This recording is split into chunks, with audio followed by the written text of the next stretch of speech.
होली में रसिया बजावे बसिया। होली में रसिया बजावे बसिया।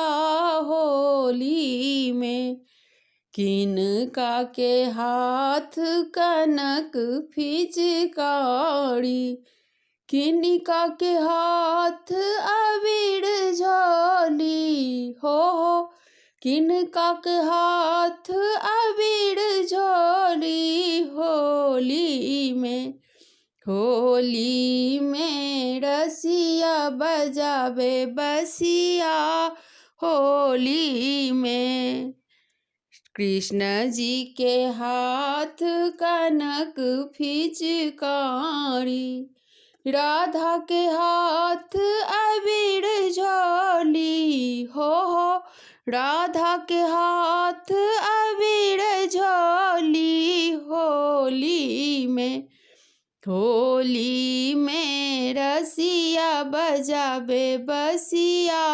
होली में किनका के भीजल पियर पीताम्बर, किनका के भीजल पियर पीताम्बर, किनका के भीजल चिड़चोली। होली में किनका के भीजल चिड़चोली।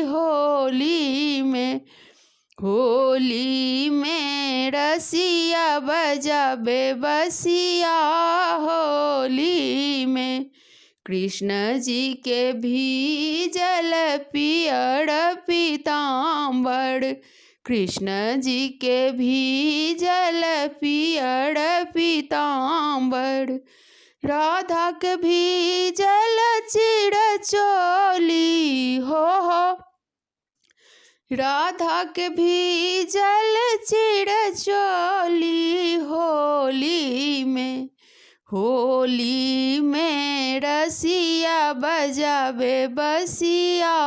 होली में किनका के भोजन माखन मिसरी, किनका के भोजन माखन मिसरी, किनका के भोजन खीर पूरी हो। किनका के भोजन खीर पूरी।